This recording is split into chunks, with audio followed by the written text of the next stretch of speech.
21세기 최고의 관상가는 오픈 AI입니다. 이제부터 여러분들은 왜 그런가 한번 보시면서 AI 기술이 어디까지 우리를 따라왔고 인류 생활에 영향을 미치게 생겼는가 섬찟한 걸 좀 보시게 될 겁니다. AI 시대 행동경제 얼굴에서 알 수 있는 것 말씀드리겠습니다. 성균관대학교 닥터 파이낸스 김영환 교수 인사드립니다. 안녕하세요. AI 사진 분석으로 우리가 공격 성향을 추정해낼 수 있는데 그게 바로 얼굴 분석에 있다 하는 거고요. CEO를 갖고 연구했을 때 이분들의 M&A 혹은 전략적 제휴 이런 거에 있어서 얼마나 적극적이고 공격적인가, 이 납작하게 생기신 분들이 적극적인 세일즈맨이다 하는 거에서 오는 긍정적인 면과 부정적인 면을 같이 보시도록 하겠습니다. 그리고 애널리스트들에 대해서도 연구가 되어 있는데 주식 분석하고 회사 탐방하는 적극성, 이게 또 세일즈랑 같이 가기 때문에 적극적인 성향의 분들이 납작하게 생기셨고 그런 것들을 우리가 기계적으로 측정할 수 있다는 걸 같이 보실 건데요. 그러면서 오픈 AI가 어떻게까지 우리를 파악하고 있는지를 보여드리겠습니다. 이거는 사실 미국 대학 교과서에 있는 개념이죠. 사회 심리적 특성이 얼굴에 나타나더라 하는 거가 분석이 되고 있습니다. 공격 성향, 위험 선택 이런 선호도가 나타나고 있고요. 특히나 왜 위험 선택을 하느냐? 지배자적인 위치를 가고자 하는 욕구가 대단히 강하신 분들이, 이런 얼굴이 납작하신 분들이 되겠다는 겁니다. 소셜 시그널 프로세싱이라고 하는 분야가 지금 많이 각광받고 있는데요. 말씀하시는 스크립트 또는 음성 피치, 얼굴 사진, 동영상의 얼굴 표정 같은 거, 또 몸짓 이런 것들을 멀티미디어 분석을 디지털로 해버립니다. 수치화가 다 되기 때문에 그거를 사회적 상호작용에 있어서 행동 예측을 하는데 써먹게 된다는 겁니다. 그게 바로 이제 사회 심리학과 AI와 행동 경제가 융합되는 그야말로 대융합의 학문이 되겠습니다. 얼굴에 나타나는 공격 성향을 보시면은 마이크 타이슨이 대표적입니다. 2.2 대 1의 비율이 되겠습니다. 요 광대뼈가 벌어지는 끝의 지점 길이가 폭이 되겠고 높이 요 지점이 되겠습니다. 이런 게 많이 벌어지신 분들이 지배자적 위치를 열망하는 게 강하다는 거죠. 반면에 수비형으로 생기신 분들은 저스틴 비버 같은 분들이 되겠습니다. 저 같은 경우도 이게 지금 한 1.6 정도 되거든요. 동양인들은 수치가 작고 서양인들은 수치가 높습니다. 뜻밖의 납작합니다. 동양인인데도 불구하고 대단히 납작하게 생기신 분, 공격형의 성향을 보이시는 얼굴 마윈이 되겠습니다. 2.1이 됩니다. 지배자적인 위치를 열망하시는 게 큽니다. 보시면은 중국의 항저우에 시골 마을에 고등학교 영어 선생님부터 시작했었는데 세계 최대의 전자상거래 업체를 일궈내기까지 엄청나게 도약했던 걸 알 수 있습니다. 그러면 위험 선택도 엄청 많이 했을 거라는 거 알겠죠? 공격 성향의 경영인들 보시면은 M&A 성향과도 같이 간다고 합니다. 회사를 성장시키는 것, 지배자적인 위치로 가는 데는 두 가지 방법이 있거든요. 오르게닉 그로스를 추구하는 방법이 있습니다. 전략에 나오죠. 다른 한 가지는 뭐냐면 M&A를 통해서 급속 성장을 추구하는 겁니다. 급속 성장을 추구하는 건 빨리 가기 때문에 좋긴 합니다만은 조심해야 될 점이 있죠. 두 조직이 융합이 잘 되면 다행인데 만약에 못 되고 서로 간에 싸움이 벌어지거나 문화 충돌이 일어나거나 그렇게 되면은 합병을 안 하는 이만 못한 상황까지 갈 수도 있기 때문입니다. 이런 보면은 이제 다른 회사를 많이 잡아먹더라. 공격적으로 생기신 CEO 분들이 미국 CEO들 1200명을 가지고서 분석한 겁니다. 그 다음에는 지배자적인 위치로 가는 방법에서 M&A로 돈을 많이 쓰고 건수도 많고 그 다음에는 잡아먹더라도 큰 상대를 잡아먹고 프리미엄도 많이 줍니다.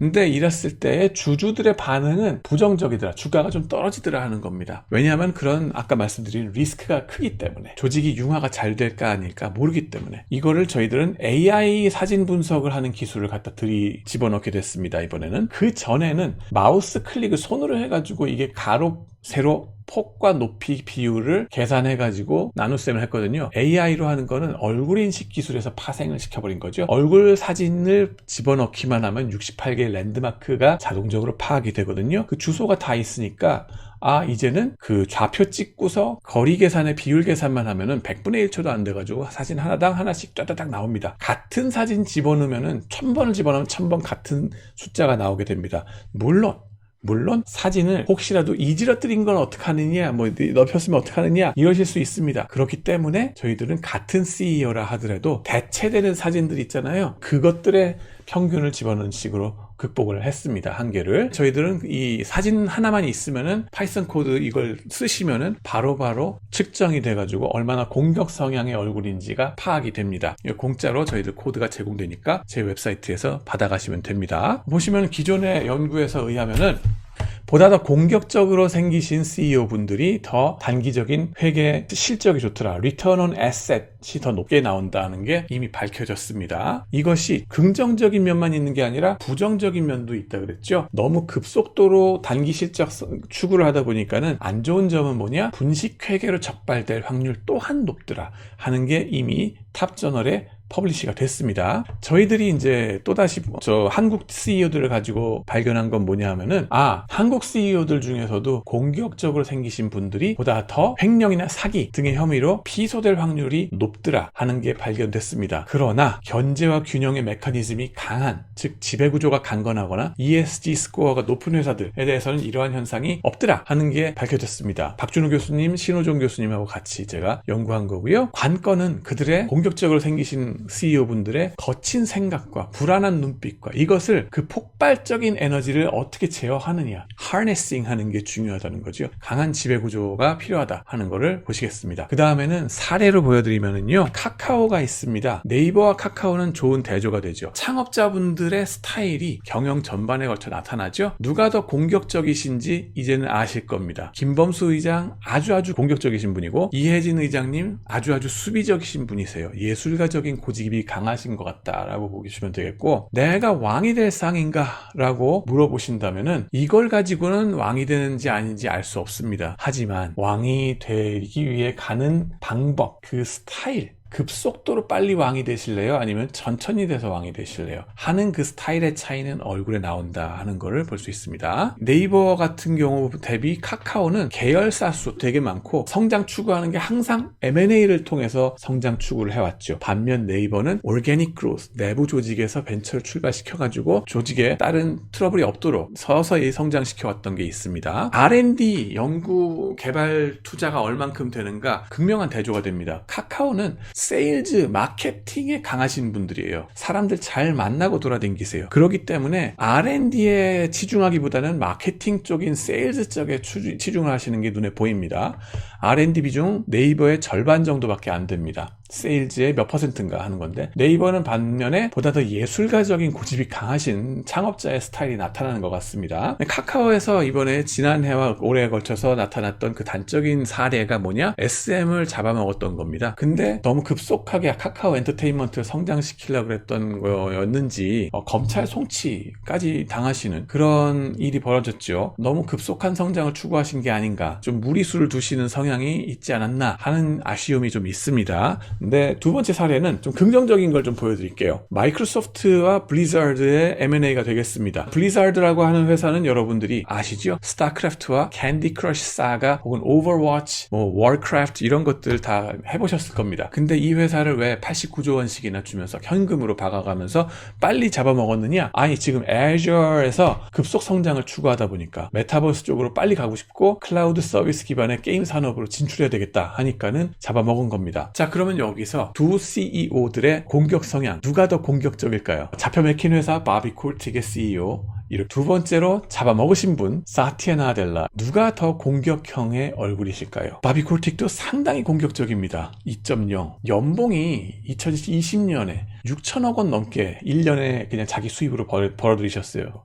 근데 사티아 나델라는 2.1이 되세요. 대단히 공격적으로 급속 성장을 추구하시는 분이다 하는 게 나옵니다. 보면은 아니 살찌면은 더 이게 더 넓어지는 거 아니냐라고 의심하실 수 있는데, 이게 뼈의 문제이기 때문에 말라도 이게 벌어지는 게 확실하게 나옵니다. 근데 이게 사람 눈에는 보일 듯이 보이지 않습니다. AI로는 판별이 됩니다. 주로 살찌면은 요 턱과 볼살이 찌지 이 광대뼈 있는 부분엔 살이 그렇게 많이 있지가 않습니다.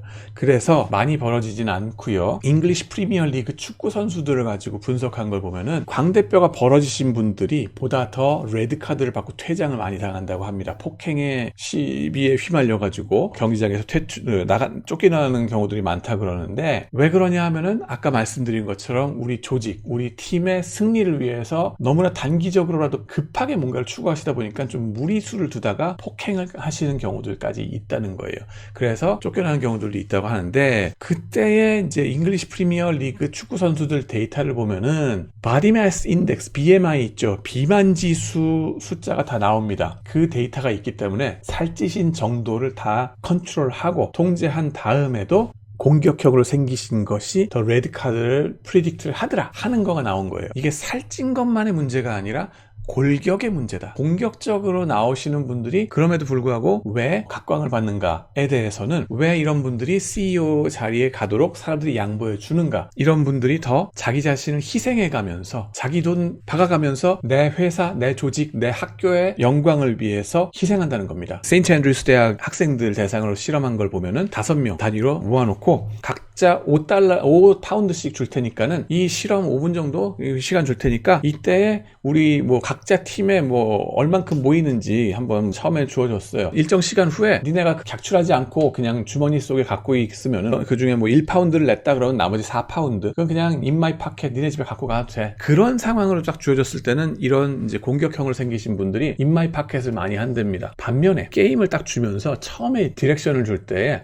이거는 세인트 앤드루스 우리 대학 대 우리의 숙적 에딘버러 대학의 팀, 우리 학교의 명예를 걸고서 누가 더 돈을 많이 모으는가를 보는 게임이야 라고 얘기하고서 시간을 주면요, 공격형으로 생기신 분들이 자기 돈을 더 많이 헌신적으로 돈을 낸대요. 그렇게 해서 우리 대학이 경쟁 대학을 이기는 데는 빨리 이겨야지 라고 하면서 희생한다는 거죠. 윤봉길 의사 같은 분들 혹은 김구 선생님 같은 분들 생각하시면 되겠습니다. 그런 성향들이 있기 때문에 리더 자리에 잘 나가시게 된다, 우리가 연구에서 밝혀졌습니다. 궁금한 거는 전략적 제휴에 어떤 적극성이 있는가, 지금 최윤희 교수님, 강리브가 교수님, 강진고 교수님과 같이 연구하는 건데요. 공격 성향이 강하신 CEO분들이 보다 더 적극적으로 세일즈 하시는 게 강하고 마당발이다 보니까는 네트워크에서도 적극적으로 구축을 한다는 겁니다. 전략적 제휴. 이게 마이크로소프트라고 치면은요, 어떤 회사는 한 달이 걸쳐서 친구인 회사가 있고 어떤 회사는 4달이 걸쳐서 친구인 회사가 있어요. 저 멀리 있는 회사까지 적극적으로 나가서 손을 뻗는 회사는 어떤 CEO가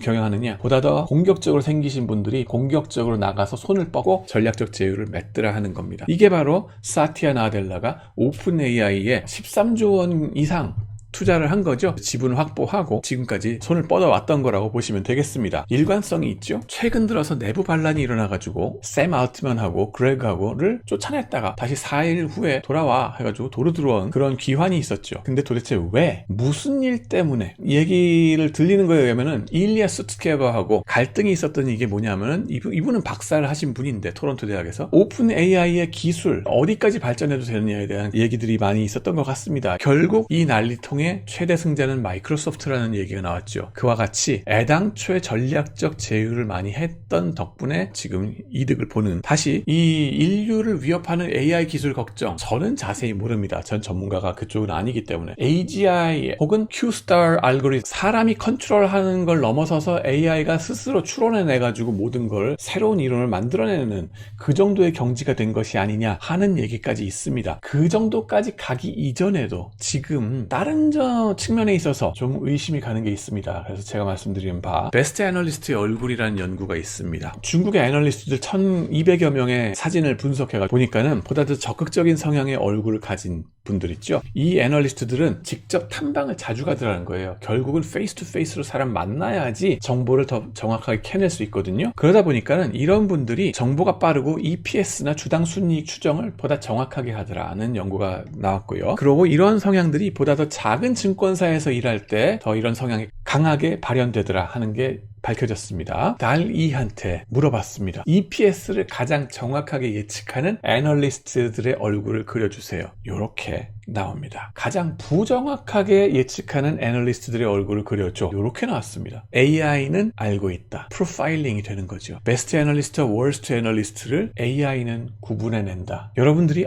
그거 많은 그림 중에서 그냥 김 교수 네가 너 편한 대로 그냥 갖다가 그림 갖다가 찍어놓은 거 아니야? 라고 물어보실 것 같아서 아예 제가 그 4가지 그림 한꺼번에 쫙 뱉어낸 그림을 보여드리겠습니다. 베스트 애널리스트, 월스트 애널리스트 보시면은 이렇게 가로 세로가 다릅니다. 더 납작하고 더 홀쭉하다는 것을 느끼실 겁니다. 초반부에 말씀드린 바 21세기 최고의 관상가는 오픈 AI다. AI는 벌써 프로파일링, 얼굴에 대해서 해놨다라고 보시면 됩니다. 우리는 그 경지를 알 수가 없습니다. 하지만 그 이전에 로어 레벨에서도 벌써 AI가 지금 우리의 위치를, 인간의 삶에 대해서 상당히 위협하는 그런 정도까지 왔구나 하는 거를 좀 느끼실 수 있을 겁니다. 그래서 제가 이번 영상을 들어서 제 연구한 바가 왜 AI 시대에 그렇게 중요한가에 대해서 보다 더 와닿게 좀 설명을 드렸기를 바랍니다. 저는 또 다음번에 재밌는 영상으로 여러분들 찾아뵙도록 하겠습니다.